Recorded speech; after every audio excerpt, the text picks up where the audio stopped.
Iran का असर अब भारत में सीधा खाने की थाली तक भी पहुंच सकता है।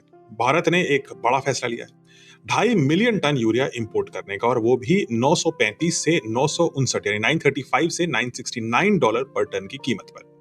ये इंपॉर्टेंट है क्योंकि भारत में सोइंग सीजन आ रहा है और भारत के किसानों को इस यूरिया की आवश्यकता बहुत ज्यादा है। इसे सिंपल भाषा में समझने की कोशिश करते हैं। युद्ध शुरू होने के पहले इसी यूरिया की कीमत लगभग $500 प्रति टन के आसपास थी।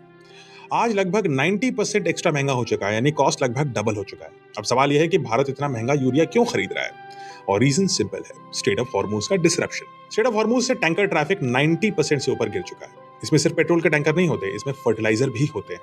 यानी फर्टिलाइजर शिपमेंट डिले हो चुके हैं और शिपिंग कॉस्ट बढ़ गई है, और इंश्योरेंस प्रीमियम 0.25% से बढ़कर के 10% तक पहुंच गई है। कितना गुना हो गया? 40 गुनी इंश्योरेंस हो गई। तो भारत इसको काउंटर करने के लिए क्या कर रहा है? भारत कर रहा है फ्रंट लोडिंग इंपोर्ट्स, यानी पहले ही बल्क में खरीद लो ताकि खरीफ सीजन जो आने वाली है उससे पहले यूरिया की शॉर्टेज ना हो। अब कॉन्टेक्स्ट समझिए, चावल, कॉर्न, पल्सेस यानी दाल, इन सब की जो बुआई होती है, सोइंग होती है, वो जून जुलाई के सीजन में होती है, और ये क्रॉप्स हेवली डिपेंड करती हैं नाइट्रोजन बेस्ड फर्टिलाइजर जैसे यूरिया पर। लेकिन यहाँ एक और प्रॉब्लम है, भारत के डोमेस्टिक फर्टिलाइजर प्लांट सिर्फ 60% कैपेसिटी पे ही चल रहे हैं। ऐसा क्यों? क्योंकि नेचुरल गैस जिनकी उनको जरूरत होती है उसकी सप्लाई इस समय कम हो चुकी है, यानी इंपोर्ट महंगा हो चुका है और डोमेस्टिक प्रोडक्शन भी गैस की वजह से लिमिटेड है। यानी एक डबल एज प्रेशर है भारत के किसानों पर और भारत की एग्रीकल्चर पॉलिसीज पर, और इसका सीधा असर पड़ सकता है फूड इन्फ्लेशन पर। इनफैक्ट मार्च 2026 यानी पिछले महीने में जो रिटेल फूड इन्फ्लेशन था वो लगभग 3.87% तक पहुंच चुका था।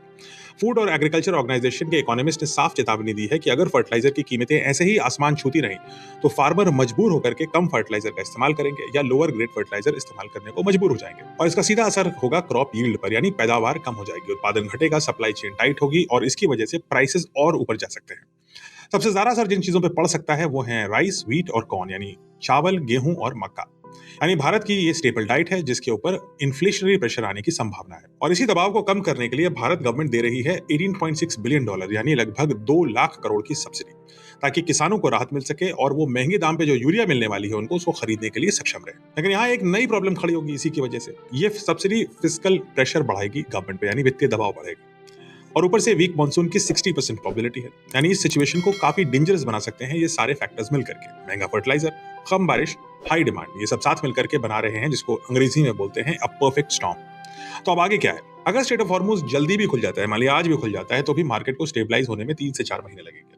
यानी जो बुआई का सीजन है तब तक तो ये रिलीफ नहीं पहुंचने वाली। लेकिन अगर ये ब्लॉकेड लंबा चला तो वाकई फूड कंजम्पशन पर दुनिया भर में जो प्रेशर है वो काफी ज्यादा बढ़ जाएगा और डिस्ट्रेस आ जाएगा। यानी ये सिर्फ भारत का क्राइसिस नहीं है, ये पूरी दुनिया के फूड सिस्टम पर असर डाल सकता है। तो कमेंट में बताइए, अगर आप भारत के एग्रीकल्चर मिनिस्टर के एडवाइजर होते तो इस सिचुएशन को टैकल करने के लिए आप क्या एडवाइस देते?